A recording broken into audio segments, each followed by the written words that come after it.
ਅਗਲੀ ਖਬਰ ਵੱਲ ਚਲੀਏ ਤੇ ਇਲੀਗਲ ਇਮੀਗ੍ਰੇਸ਼ਨ ਨੂੰ ਲੈ ਕੇ ਅੱਜ ਨਿਊਯਾਰਕ ਟਾਈਮ ਨੇ ਫੇਰ ਰਿਪੋਰਟ ਛਾਪੀ ਆ।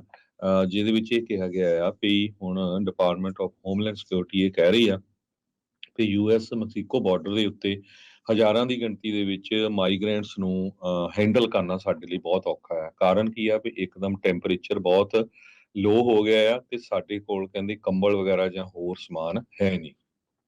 ਪਰ ਦੂਸਰੇ ਪਾਸੇ ਉਹ ਲੋਕ ਜਿਹੜੇ ਜਿੱਥੇ ਜੰਗ ਲੱਗੀ ਹੋਈ ਆ ਜਾਂ ਜਿੱਥੇ ਗੈਂਗ ਵਾਇਲੈਂਸ ਆ, ਸੂਡਾਨ ਆ, ਸਾਊਥ ਅਮਰੀਕਾ ਆ, ਉੱਥੋਂ ਇੰਨੀ ਵੱਡੀ ਗਿਣਤੀ 'ਚ ਆ ਰਿਹਾ, ਉਹ ਕਹਿੰਦੇ ਸਾਨੂੰ ਮੈਟਰ ਨਹੀਂ ਕਰਦਾ, ਅਸੀਂ ਪੀਸ ਦੇ ਉੱਤੇ ਹੈਗੇ ਆ। ਘੱਟੋ ਘੱਟ ਅਸੀਂ ਉੱਥੋਂ ਬਚ ਕੇ ਆ ਗਏ। ਜੀ ਬਿਲਕੁਲ। ਸੋ ਅਨਡਾਕੂਮੈਂਟਡ ਇਮੀਗ੍ਰੇਸ਼ਨ ਦਾ ਮੁੱਦਾ ਇਸ ਸਾਲ ਦੇ ਵਿੱਚ ਕਾਫੀ ਸਖਤ, ਕਾਫੀ ਤੇਜ਼ ਜਿਹੜਾ ਉਹ ਰਹਿਣ ਵਾਲਾ ਆ।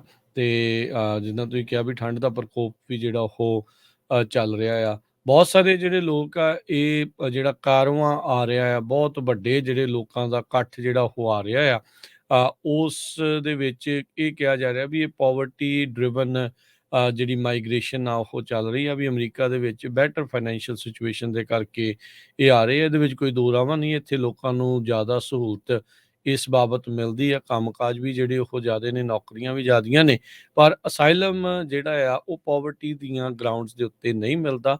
ਉਹ ਤੁਹਾਡੀ ਜਾਨ ਨੂੰ ਖਤਰਾ ਸਰਕਾਰ ਤੋਂ ਜਾਂ ਤੁਹਾਨੂੰ ਬੋਲਣ ਦੇ ਉੱਤੇ ਤੁਹਾਡੇ ਉੱਥੇ ਪਾਬੰਦੀਆਂ ਆ ਜਾਂ ਕਿੱਦਾਂ ਆ, ਉਸ ਦੇ ਵਿੱਚ ਆ। ਪਿਛਲੇ ਪ੍ਰਸ਼ਾਸਨ ਦੇ ਵਿੱਚ ਵੀ ਆਪਾਂ ਦੇਖਿਆ ਸੀ, ਉਹਨਾਂ ਨੇ ਡੋਮੈਸਟਿਕ ਵਾਇਲੈਂਸ ਤੇ ਹੋਰ ਕਈ ਚੀਜ਼ਾਂ ਨੂੰ ਇਸ ਅਸਾਈਲਮ ਦੀ ਕੈਟੇਗਰੀ ਚੋਂ ਬਾਹਰ ਜਿਹੜਾ ਉਹ ਜਿਹੜੇ ਮੈਮੋਜ਼ ਜਾਰੀ ਕੀਤੇ ਸੀ ਵੀ ਇਸ ਆਧਾਰ ਤੇ ਨਹੀਂ ਮਿਲੂਗਾ।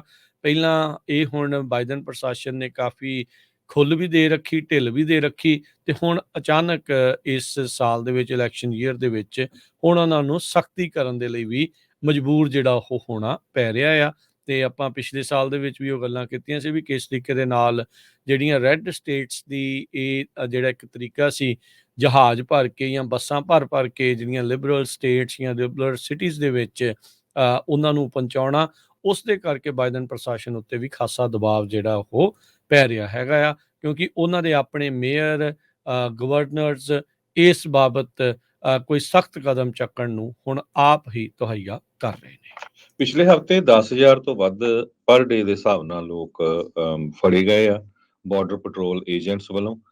ਤੇ ਦਸੰਬਰ ਦਾ ਮਹੀਨਾ ਜਿਹੜਾ 2023 ਦਾ ਕਹਿੰਦੇ ਵੀ ਬਿਗਰ ਦੈਨ ਐਨੀ ਐਵਰੇਜ ਜਦੋਂ ਉਹਨਾਂ ਨੇ ਦੇਖਿਆ ਆ। ਐਡਮ ਆਈਜ਼ੈਕਸਨ ਇੱਕ ਮਾਈਗ੍ਰੇਸ਼ਨ ਦੇ ਐਕਸਪਰਟ ਆ Washington office of Layton America ਦੇ, ਉਹਨਾਂ ਨੇ ਦੱਸਿਆ ਵੀ ਜਦੋਂ ਪਿਛਲੇ ਮਹੀਨੇ 3 ਲੱਖ ਦੇ ਕਰੀਬ ਲੋਕ ਬਾਰਡਰ ਕ੍ਰਾਸ ਕਰਕੇ ਆਏ ਹੈਗੇ ਆ। Secretary of state Tony Blinken ਹੁਣੀ ਤੇ ਹੋਰ ਸੀਨੀਅਰ ਆਫੀਸ਼ੀਅਲਸ ਮੈਕਸੀਕੋ ਦੇ ਪ੍ਰੈਜ਼ੀਡੈਂਟ ਜੋ ਹੈਗੇ ਆ ਐਂਡਰਸ ਓਬਰਾਡੋਰ, ਉਹਨਾਂ ਨੂੰ ਮਿਲੇ ਹੈਗੇ ਆ। ਜਿਸ ਤਰ੍ਹਾਂ ਤੁਸੀਂ ਦੱਸਿਆ ਹੀ ਆ ਵੀ ਕੈਰਾਵੈਨ ਹੋਰ ਵੀ ਆ ਰਹੇ ਆ, ਉਹਨਾਂ ਨੂੰ ਰੋਕਣ ਦੀ ਕੋਸ਼ਿਸ਼ ਕਰ ਰਹੀ ਆ, ਪਰ ਕਹਿੰਦੇ ਵੀ ਮੈਕਸੀਕੋ ਐਨਫੋਰਸ ਨਹੀਂ ਕਰ ਰਿਹਾ ਜੋ ਯੂਐਸ ਬਾਰਡਰ ਦੀਆਂ ਰਿਸਟ੍ਰਿਕਸ਼ਨਸ ਹੈਗੀਆਂ ਆ। ਸੋ ਨੈਸ਼ਨਲ ਮਾਈਗ੍ਰੇਸ਼ਨ ਇੰਸਟੀਚਿਊਟ ਜੋ ਗਵਰਨਮੈਂਟ ਏਜੰਸੀ ਆ, ਉਹ ਕਹਿੰਦੇ ਵੀ ਉਹਨਾਂ ਨੇ ਡਿਪੋਰਟ ਵੀ ਨਹੀਂ ਕਰ ਰਹੇ ਉੱਥੋਂ ਜਿਹੜੇ ਲੋਕਾਂ ਨੂੰ, ਜੇ ਕਿਤੇ ਉਹ ਡਿਪੋਰਟ ਵੀ ਕਰਨਾ ਚਾਹੁੰਦੇ ਹੋਣ। ਸੋ ਇੱਕ ਤਰ੍ਹਾਂ ਦੇ ਨਾਲ ਉਹਨਾਂ ਨੇ ਆਪਣਾ ਮੁਲਕ ਪੂਰੀ ਤਰ੍ਹਾਂ ਖੋਲ ਰੱਖਿਆ ਆ ਵੀ ਇੱਥੋਂ ਸਾਡੇ ਰਾਹੀਂ ਲੰਘ ਕੇ ਜਿਹੜਾ ਮਰਜ਼ੀ ਅਮਰੀਕਾ ਨੂੰ ਜਾਈ ਜਾਵੇ। ਸੋ ਇਹ ਇੱਕ ਇਸ ਸਾਲ ਦੀ ਵੀ ਵੱਡੀ ਪ੍ਰੋਬਲਮ ਹੋਊਗੀ ਕਿਉਂਕਿ ਇਲੈਕਸ਼ਨ ਈਅਰ ਹੈਗਾ।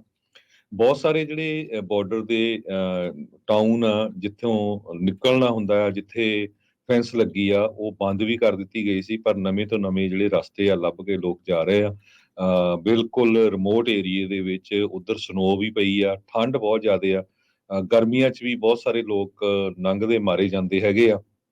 ਬਹੁਤ ਸਾਰੇ ਜਿਹੜੇ ਸ਼ਹਿਰ ਆ ਉਹ ਫਲੱਡ ਹੋਏ ਪਏ ਆ ਲੋਕਾਂ ਦੇ ਨਾਲ, ਕਹਿੰਦੇ ਵੀ ਇਹ ਜੋ ਨੈਸ਼ਨਲ ਗਾਰਡ ਆ ਉਹਨਾਂ ਨੂੰ ਵੀ ਕਈ ਜਗ੍ਹਾ ਦੇ ਉੱਤੇ ਲਾਇਆ ਗਿਆ ਐਰੀਜ਼ੋਨਾ ਦੇ ਵਿੱਚ। ਸੋ ਪਰ ਜੋ ਲੋਕ ਆ ਰਹੇ ਆ ਉਹ ਕਹਿੰਦੇ ਸਾਨੂੰ ਨਹੀਂ ਮੈਟਰ ਕਰਦਾ ਵੀ ਘੱਟੋ ਘੱਟ ਅਸੀਂ ਇੱਕ ਸ਼ਾਂਤੀ ਵਾਲੇ ਜਿਹੜੇ ਮਾਹੌਲ 'ਚ ਜਾ ਰਹੇ ਆ ਤੇ ਆਪਣੀ ਲਾਈਫ ਵਧੀਆ ਬਣਾਉਣ ਜਾ ਰਹੇ।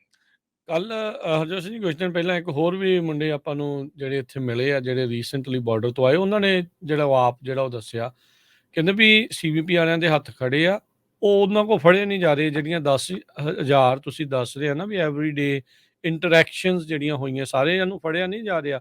ਜੇ ਫੜਦੇ ਆ ਤਾਂ ਉਹਨਾਂ ਨੂੰ ਰੱਖਣ ਨੂੰ ਥਾਂ ਨਹੀਂ ਆ, ਸੋ ਉਹਨਾਂ ਨੂੰ ਛੱਡਿਆ ਜਾ ਰਿਹਾ। ਇਨਫੈਕਟ ਕਹਿੰਦੇ ਵੀ ਸਾਨੂੰ ਤਾਂ ਪਾਣੀ ਦੇ ਕੇ ਛੱਡਤਾ, ਫਿਰ ਕਹਿੰਦੇ ਵੀ ਆਪ 911 ਕਾਲ ਕਰਕੇ ਆਪਣੇ ਆਪ ਨੂੰ ਜਿਹੜਾ ਆ ਉਹ ਅਸੀਂ ਫੜਵਾਇਆ।